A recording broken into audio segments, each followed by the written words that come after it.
देखिए, ये जो वर्ड्स मैंने सारे बोर्ड पे लिखे हुए हैं, आप इनको ध्यान से पढ़िए।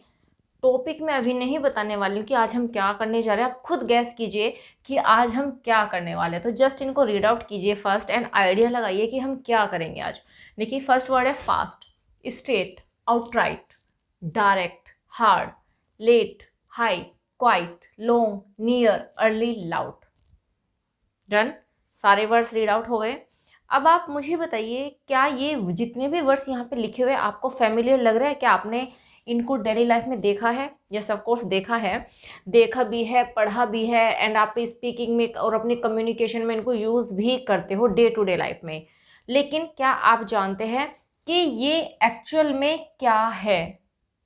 वर्ब है, एडजेक्टिव है, या फिर नाउन है, प्रोनाउन है? तो अगर आपके माइंड में भी डाउट है इन सब को लेकर कि ये क्या है और आप सोचने के लिए मजबूर हो गए हो कि ये है क्या, कौन सा पार्ट ऑफ स्पीच है, तो देखिए, कंफ्यूज होने की कोई ज़रूरत नहीं है। आज इस वीडियो में आपका ये सारा का सारा डाउट क्लियर होगा कि हम इनको कैसे यूज़ करते हैं, क्या है ये, क्या यूज़ होते हैं इनके, और कैसे कैसे आप इनको अपनी डेली लाइफ में यूज़ करके अपनी राइटिंग स्किल को एंड अपने कम्युनिकेशन को और भी ज़्यादा इफेक्टिव बना सकते हो, सो दैट आपके अंदर कॉन्फिडेंस आ सके। Hello everyone, I am Aarti, welcome to my YouTube channel Aarti English classes. अगर आप चैनल पर नए हैं तो चैनल को सब्सक्राइब करना मत भूलिएगा and please do share and like the video. तो चलो स्टार्ट करते हैं आज की वीडियो।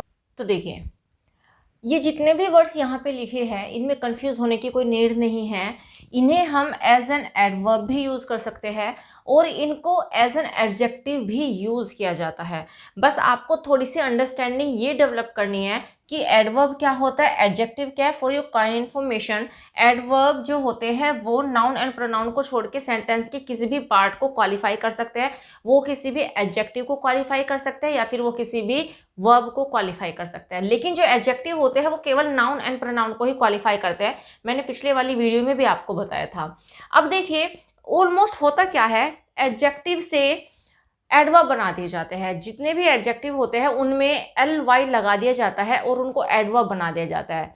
ठीक है, जैसे कि हाई का हाईली कर देते हैं, ब्यूटीफुल ब्यूटीफुली कर देते हैं। इस तरीके से एल वाई लगा के ऑलमोस्ट एडवर्ब बना दिए जाते हैं। बट ऐसे बहुत सारे वर्ड होते हैं जो एज एन एडजेक्टिव में सेम फॉर्म में यूज़ होते हैं जैसे वो एडवर्ब में यूज़ होता है। यानी कि इनके अगर इसमें हम फास्टली नहीं लगा सकते, फास्ट को हम सेम फॉर्म रहने देंगे, फास्टली नहीं करेंगे, लेटली नहीं करेंगे, हाईली नहीं करेंगे, राइट।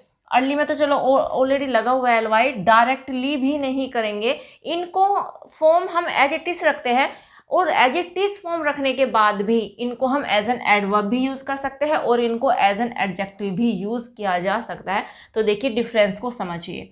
सेम सेंटेंस लिया, सेम वर्ड लिया है, बस उसको कैसे हमने एज एन एडवर्ब यूज़ किया है, कैसे एज एन एडजेक्टिव यूज़ किया, वही मैंने यहाँ पे बताया है। देखिए ध्यान से, ही वर्क्स हार्ड, ये तो आपको पता ही होगा कि जब एडवर्ब जिस वर्ब को क्वालिफाई करते हैं, जैसे कि यहाँ पे ये क्वालिफाई कर रहा है वर्ब को और ये इसके बाद में यूज़ हुआ है, राइट। पिछले वाली वीडियो में मैंने आपको बताया था जब ये एडजेक्टिव को क्वालिफाई करता है एडवर्ब, तो ये एडजेक्टिव के बाद में यूज़ होता है। यहाँ पे ये यूज़ हो रहा है किसके लिए, वर्क यानी कि वर्ब के लिए, तो यहाँ पे भी ये इसके बाद में ही यूज़ होगा। ही वर्क्स हार्ड, वह काम करता है। कैसे करता है, बहुत कठिन परिश्रम करता है। अब देखिए, एडवर्ब निकालने का सबसे अच्छा तरीका है, आप है ना वर्ब से कैसे का क्वेश्चन पूछ लीजिए। वैसे तो हम इसको एडवर्ब ऑफ मैनर कहा जाता है कि काम करने का ढंग जिसमें बताया जाता है वो कहलाता है एडवर्ब ऑफ मैनर। तो जब हमें एडवर्ब ऑफ मैनर निकालना हो तो वर्ब से हमें कैसे का क्वेश्चन पूछना होता है। जैसे ही वर्क्स हार्ड, अब यहाँ पे मेन वर्ब क्या है, काम करना। कैसे काम करता है, हार्ड काम करता है। कैसा काम करता है, हार्ड काम करता है। तो मतलब ये यहाँ पे एडवर्ब है। ही वर्क्स हार्ड, वह बहुत कठिन परिश्रम करता है, तो ये यहाँ पे एडवर्ब है। अब ये सेंटेंस देखिए, this is a hard task, ये बहुत कठिन टास्क है। अब देखिए, जो टास्क है वो नाउन है। What is task, task is a noun. मैंने पिछली वीडियो में बताया था कि जब भी कुछ वे वर्ड्स जो नाउन को क्वालिफाई करेंगे और उससे पहले लगेंगे वो एडजेक्टिव होते हैं, राइट। यानी कि अगर एडवर्ब है तो वो किसी भी एडजेक्टिव के या फिर वर्ब के बाद में लगेंगे तो एज एन एडवर्ब वर्क करेंगे। लेकिन अगर same word as an adjective work कर रहा है तो वो उस नाउन से पहले लगेगा जिसको वो क्वालिफाई करता है। अब यहाँ पे देखिए, this is a hard task, ये कैसा टास्क है, बहुत कठिन टास्क है। तो यहाँ पे हार्ड नाउन से पहले यूज हुआ है तो ये यहाँ पे एडजेक्टिव है। यहाँ पे ये वर्ब के बाद यूज हुआ है तो यहाँ पे वर्ब को क्वालिफाई कर रहा है तो ये यहाँ पे एडवर्ब है। नेक्स्ट देखिए, ही वेक्स अप अर्ली, वह जल्दी उठता है। कैसे उठता है, मैंने क्या बताया, कैसे का क्वेश्चन पूछना आपको अब से। वह कैसे उठता है, अर्ली उठता है। अब देखिए यहाँ पे वेक्स अप के बाद में यूज हुआ है, यानी कि ये क्वालिफाई कर रहा है वर्ब को, तो ये एज एन एडवर्ब है। अब यहाँ पे देखिए, he came by an early flight, वो यहाँ पे अर्ली फ्लाइट से आया। देखिए फ्लाइट जो है नाउन है, राइट, और इससे पहले यूज हुआ है तो कैसे आया वो, अर्ली फ्लाइट से। तो यहाँ पे देखिए अर्ली जो है वो एज एन एडजेक्टिव यूज हुआ है, वह अर्ली फ्लाइट से आया। नेक्स्ट देखिए यहाँ पे भी अर्ली है, यहाँ पे भी अर्ली है, लेकिन दोनों के यूज को आप ध्यान से देखिए। यहाँ पे ये वर्ब के बाद में यूज हुआ है, यहाँ पे नाउन से पहले यूज है। जब नाउन से पहले यूज है तो यानी कि नाउन क्वालिफाई किया गया तो एडजेक्टिव है। यहाँ पे ये मेन वर्ब के बाद में यूज हुआ है तो मतलब ये वर्ब को क्वालिफाई कर रहा है तो ये एडवर्ब है। Next, do not talk loud, तेज मत बोलो। अब देखिए कैसे मत बोलो, तेज मत बोलो। टॉक के लिए क्या यूज हुआ है, लाउड। कैसे मत बोलो, तेज मत बोलो। तो जब ये वर्ब के लिए यूज हुआ है तो ये यहाँ पे एडवर्ब है। नेक्स्ट देखिए, he speaks in a loud tone, वह बहुत लाउड टोन में बात करता है।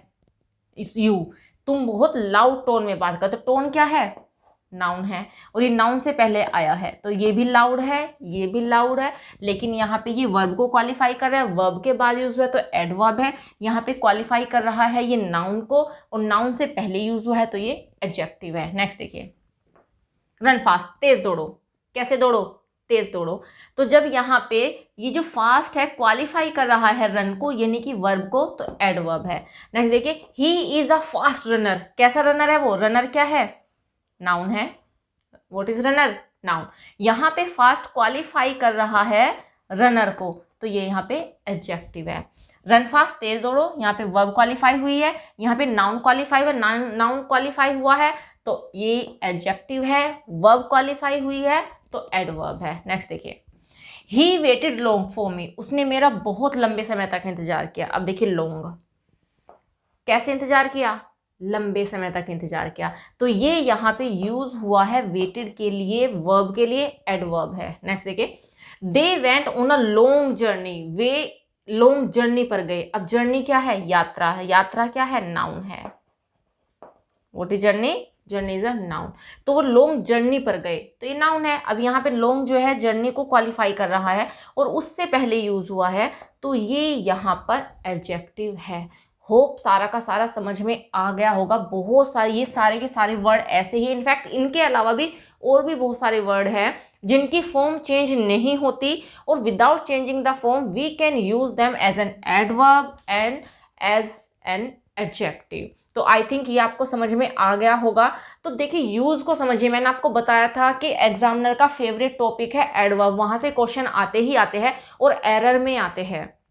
आपको हर एडवर्ब का मीनिंग पता होना चाहिए और आपको ये पता होना चाहिए कि वो सेंटेंस में कहाँ यूज़ होते हैं और किस तरीके से सेंटेंस के मीनिंग को मॉडिफाई करते हैं, या फिर जिस वर्ड के लिए वो नाउन के लिए यूज़ हुए हैं, प्रोनाउन के लिए यूज़ हुए हैं। वैसे तो नाउन और प्रोनाउन के लिए एडजेक्टिव यूज़ होते हैं, बट वो सेंटेंस के किस पार्ट के लिए यूज़ हुए हैं, एडजेक्टिव के लिए यूज़ हुए हैं या फिर वो वर्ब के लिए यूज़ हुआ है। तो जिसको भी क्वालिफाई कर रहे हैं उनकी पोजीशन क्या है, वो सेंटेंस में कहाँ पे यूज़ होता है, बस यही सबसे बड़ी जानने वाली बात है इनके बारे में। होप ये सारी की सारी वीडियो आपको समझ में आ गई होगी। नहीं एक बार में समझ में आई होगी तो आप दोबारा देख लीजिएगा, बट आज आप इसका अपना कॉन्सेप्ट क्लियर करके जाइएगा। सिंटैक्स का पार्ट है, अगेन कह रहे हैं 11th 12th के लिए तो इंपॉर्टेंट है ही, साथ ही साथ जितने भी कम्पिटेटिव एग्जाम्स है उसमें भी ये क्वेश्चंस आते ही आते हैं। होप समझ में आया होगा। बस इस वीडियो में इतना ही, मिलते हैं नेक्स्ट वीडियो में।